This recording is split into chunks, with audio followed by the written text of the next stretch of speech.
Mr. President, today we face a crucial test, whether the Senate will rise to serve as a check on executive abuses that our founders expected it to be. But today and throughout this trial, I'm sad to say we're failing this test. After we've been confronted with overwhelming evidence of a brazen abuse of executive power and an equally brazen attempt to keep that scheme hidden from Congress and the American people, the Senate is poised to look the other way, to pretend the Senate has no responsibility to reveal the president's misconduct and, God forbid, hold him to account. Instead, we are being told the Senate has no constitutional role to play. We're told only the American people should judge the president's misconduct in the next election. This, despite the fact the president's scheme was aimed at cheating in that very next election. And now the Senate is cementing a cover-up of the president's misconduct to keep its extent hidden from the American people. I've been here 45 years, and I think how far the Senate has fallen. In some ways, President Nixon's misconduct, directing a break-in of the Democratic National Committee headquarters to benefit himself politically, that seems quaint compared to today. As charged in Article 1, President Trump secretly directed a sweeping illegal scheme to withhold $400 million in military aid from an ally at war in order to extort that ally into announcing investigations of his political opponent in a way that would boost President Trump's reelection. And then, instead of hiding secret records, as President Nixon did, President Trump attempted to hide every single record from the American people. As reflected in Article 2, President Trump has the distinction of being the only president in our nation's history to direct all executive branch officials not to cooperate with a congressional investigation. So I want to be clear. I don't relish the prospect of an impeachment trial. I have stark disagreements with this president on issues of policy, on the law, on morality and honesty. But it's for the American people to judge a president on those matters. Today is not about policy differences. It's about the integrity of our elections and the Constitution. The Constitution cannot protect itself. We're supposed to protect it. The central arguments presented by the president's defense team were stunning, not unlike King Louis XIV of France, who famously declared, "I am the state." The president argues he can abuse his power to benefit his reelection so long as he believes his reelection is in the national interest. He even argues that he can request foreign governments to dig up dirt on political opponents with impunity. All of us in the Senate should flatly reject the president's argument, but an acquittal today will do just the opposite. If you believe that these outlandish arguments are irrelevant after today, remember this.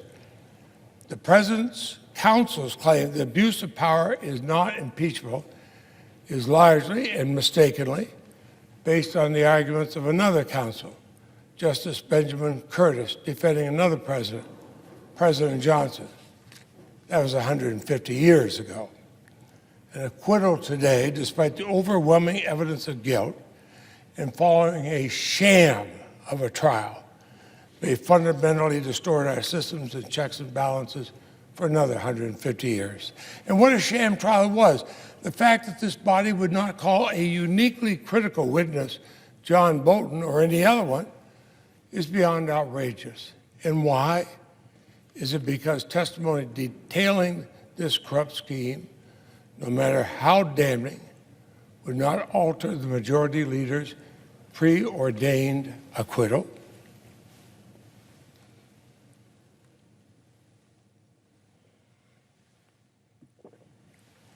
It's often said that history is watching.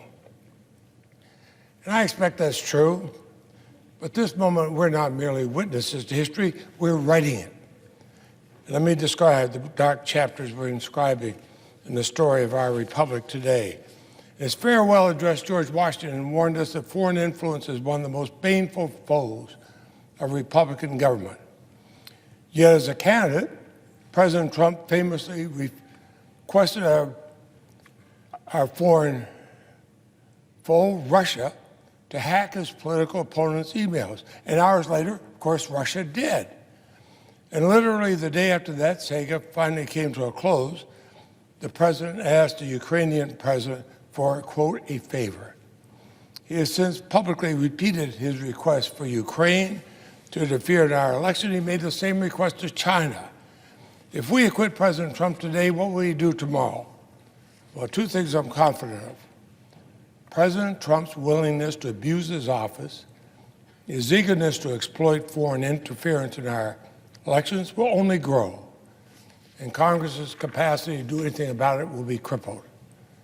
While the president's lawyers stood on the Senate floor and admonished the House managers for failing to litigate each subpoena in court to exhaustion, he had other lawyers in court making the mutually exclusive argument that Article III courts have no jurisdiction to settle disputes between our two branches. Such duplicity would put the two-faced Roman god Janus to shame. But crucially, with this vote today, we inflict grave damage on our power of the purse.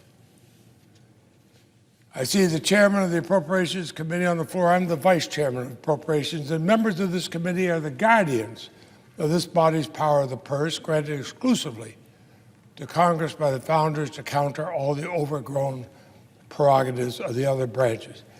If we fail to hold President Trump accountable for illegally freezing military aid to extract a personal favor, what would stop any future president from holding any part of the $4.7 trillion budget hostage to their personal whims? And the answer is nothing. We will have relinquished the very check that the founders had trusted us to ensure the president could never behave like a king. Decades ago, I questioned whether impeachment would be accepted if not bipartisan.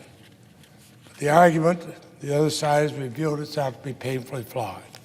In 1974, Republicans ultimately convinced President Nixon to resign. In 1999, Democrats condemned President Clinton's private misconduct and supported a censure. In contrast, with one important exception, President Trump's supporters have thus far shown no limits in their tolerance of overwhelming misconduct.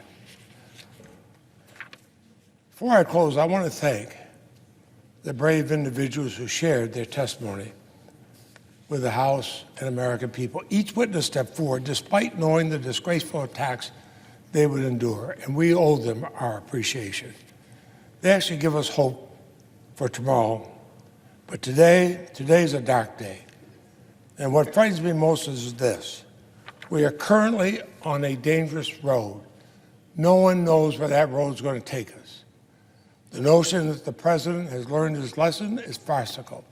His lead counsel opened and closed the trial by claiming the president did nothing wrong.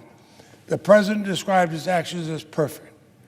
On 75 separate occasions, including yesterday, he's claimed he's done nothing wrong. Well, Lord help us if the Senate agrees.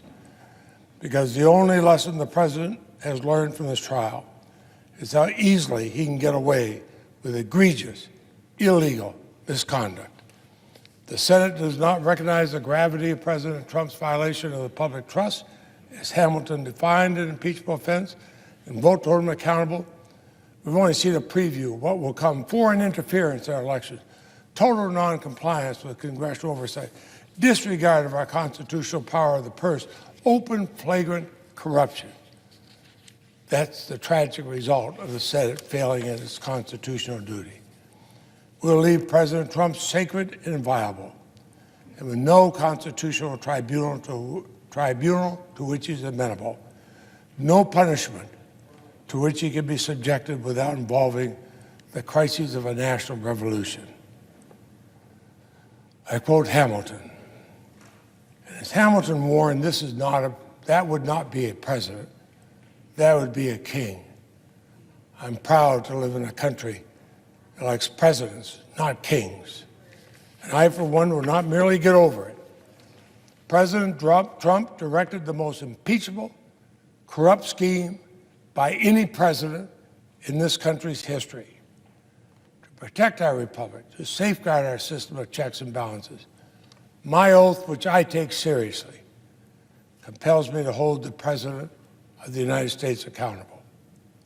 I will vote to convict and remove President Donald J. Trump from office. And Mr. President, before yielding the floor, I ask my full statement and my January 31 statement regarding the vote on witnesses be included in the trial record. Without objection.